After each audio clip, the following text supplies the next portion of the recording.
You're running as a Republican for the Republican nomination for president, so I got to ask you something about what's going on in the Republican Party. What do you make of the speakership dust-up in the House of Representatives, and should Paul Ryan take that job? Should the Freedom Caucus agree to his conditions for his taking that job? Well, I think he's going about it the right way.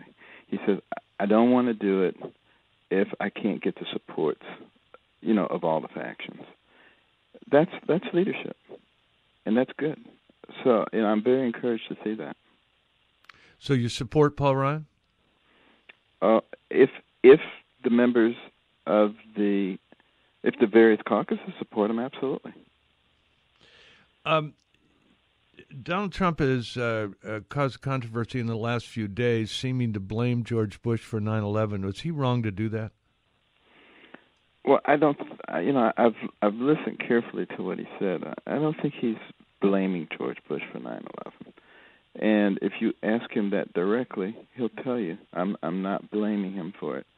But I would hope that people would just stop the whole blame game altogether. It's just not an important topic. And really, the more important topic is what do we do about the global jihadist threat? Is it a serious threat, or is it the current administration right? We don't even call their name. And, it's just something that's over there, and it's no threat to us. Which one of those is right? That's something that needs to be discussed. Well, which one is it? I think they are a existential threat to us, and particularly as they continue to grow. And they look like winners. They've been able to establish, a caliphate, half of Iraq, a third of Syria, footholds in Nigeria, Somalia, Tunisia, and they're recruiting people from everywhere, including this nation. I mean, if we don't recognize that as an existential threat, we are totally blind.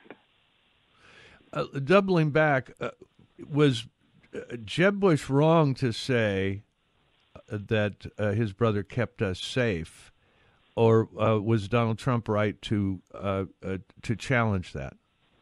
There is no question that George W. Bush was laser focused on keeping us safe, and I think he did a very good job of it.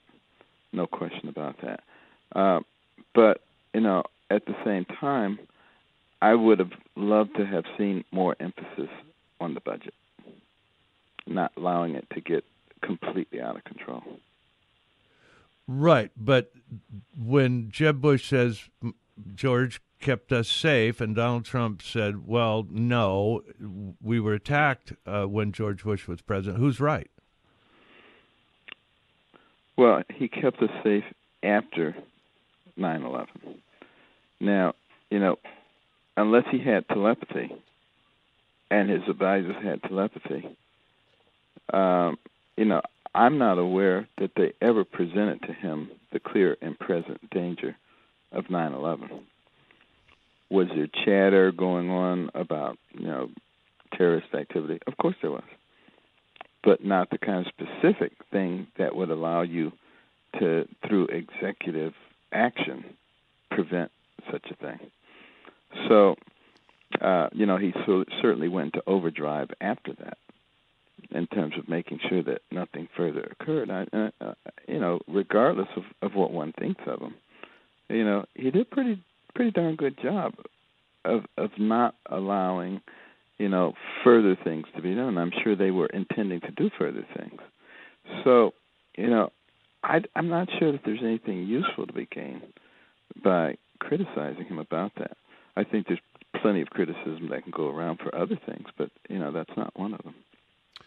Okay, now I'm not trying to get you to criticize Donald Trump, but Trump has criticized George W. Bush for the 9/11 attacks. So is Trump wrong? Again, I listened carefully to what he said. I don't think he said that George Bush was responsible for the 9/11 attacks. He said that it happened during his watch.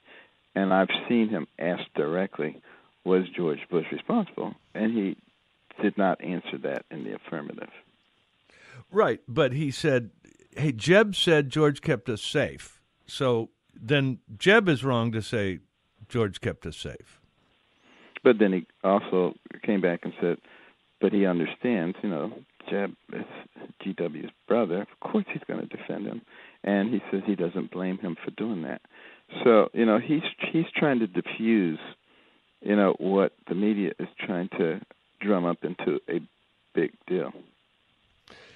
Who would you be more afraid of winning the presidency, or for that matter, the Democratic nomination? Hillary Clinton or Joe Biden? I would welcome the opportunity to run against either one of them, because they both represent the same thing, which is a continuation of the Obama policies of big government knows best. And I think it will be a extremely clear-cut choice for the voters. Do you want a nation that is of, for, and by the people, with a government there to facilitate life, liberty, and the pursuit of happiness? Or do you want a nation where the government knows what's best? I don't think you'll ever get a clearer choice than this. So you see no difference between Biden and Hillary Clinton? I think either one of them will represent the big government side extremely well and will allow the American people to make a perfect choice. If you were in a Vegas casino allowed to put a bet down on it, who would you wager will win the nomination? I would think that it would be Biden. You think Biden will win? Yes. Why do you think he can beat Hillary for the nomination? Because, Hillary could well be in jail, and it's hard to run from that. So you think that some indictable offense is going to come out of the Benghazi hearings or the FBI investigation? Or the computer server problems. I think she may not be actually in jail, but I think the controversy swirling around that will have an extremely damaging effect. There's a